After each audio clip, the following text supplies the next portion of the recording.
వ్యాధితో నిండిన కపట కేంద్రము, దానిని గ్రహించుట ఎవరి సాధ్యము?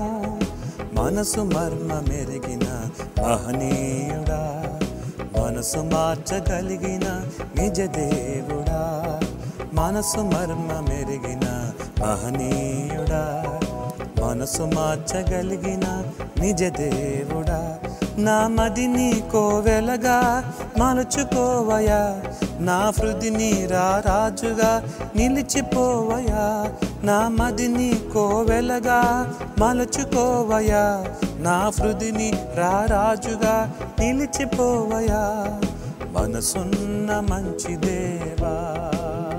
కీర్తన 139:23 వచనంలో, దేవా నీవు నన్ను పరిశోధించి నా హృదయమును తెలుసుకొనుము, నన్ను పరీక్షించి నా ఆలోచనలను తెలుసుకొనుము, నీకు ఆయాసకరమైన మార్గము నాయందున్నదేమో చూడుము, నిత్య మార్గమున నన్ను నడిపించుము.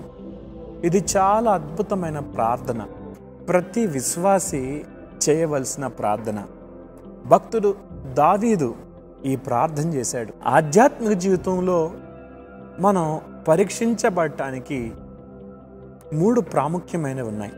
అవి ఏంటంటే, మొట్టమొదటిది హృదయం, రెండవది ఆలోచన, మూడవది మార్గం. ఈ 3 మన వ్యక్తిగత జీవితంలో క్రమమైన రీతిలో ఉంటే మన ఆధ్యాత్మికంగా ఆరోగ్యంగా ఉన్నట్లే. అన్నిటికంటే ముఖ్యంగా హృదయాన్ని భద్రం చేసుకోవాలని సామెతల గ్రంథం 4వ అధ్యాయంలో మనం చూస్తాం. హృదయం మోసకరమైనది, అది ఘోరమైన వ్యాధి గలది, దాన్ని గ్రహించగలవారు ఎవరు అన్నది బైబిల్లో, ఇర్మియా గ్రంథంలో. దాని గురించి ఆలోచన చేయట్లేదు, కానీ హృదయమే నీ ఆధ్యాత్మిక జీవితం ఎలాగుందో చూపించేది. అందుకని గుండె నిండా దేవుని వాక్యం ఉందనుకోండి, ఆ వాక్యము నీ నోటి ద్వారా, నీ క్రియల ద్వారా, నడవడి ద్వారా ఆ వాక్యపు యొక్క ఫలాలు కనిపిస్తాయి. అందుకని కీర్తనాకారుడు 119:9 వచనంలో మనం చూస్తాం, యవనులు దేని చేత తమ నడతను శుద్ధి చేసుకుందరు, నీ వాక్యం బట్టి దాన్ని జాగ్రత్తగా చూచుకుంటూ చేతనే కదా అని.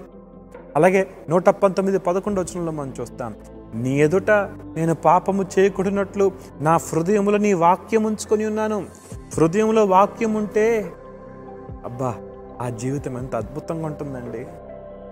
మాటలు మారిపోతాయి, చూపులు మారిపోతాయి, క్రియలు మారిపోతాయి, నడవడి పారిపోతుంది. హృదయం మారితే మన ప్రవర్తన మారిపోతుంది. కాబట్టి హృదయంలో వాక్యాన్ని నింపుకుందాం. అందుకని దావీదు, నా హృదయాన్ని పరిశోధించు, ఆ తర్వాత నా ఆలోచనలు తెలుసుకో. ఆలోచనలు ఎలాగున్నాయి? మనిషిని ఆలోచనలు కేవలం చెడ్డవి అని ఉంది బైబిల్లో. దేవుని వాక్యమే మన ఆలోచనల్ని వివేచిస్తుంది, మన ఆలోచనల్ని గుర్తిస్తుంది.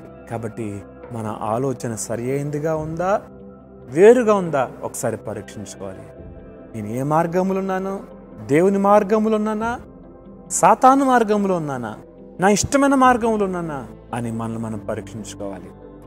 మరలా చెప్తున్నాను, మన ఆధ్యాత్మిక ఆరోగ్యాన్ని పరీక్షించుకోవటానికి హృదయము, ఆలోచనలు, మార్గం, ఇవి మనం పరీక్షించుకుంటే ఆధ్యాత్మిక జీవితం ఆరోగ్యకరంగా ఉంటుంది. ప్రార్థన. మహోన్నతుడా, నీకు స్తోత్రాలు. పితబడిన మాటలు మా అందరి హృదయాలు నీరుకట్టి ఫలింప చేయండి. ప్రతినిత్యము మా హృదయాల్ని పరీక్షించుకునేవారిగా, పరిశోధించుకునేవారిగా ఉంటూ సహాయం చేయండి. మా హృదయము, మా మార్గము, మా ఆలోచనలు పరీక్షించుకొని చక్కగా నడిచే కృప ఇవ్వమని యేసు నామములో అడుగుతున్నాం తండ్రి. ఆమేన్.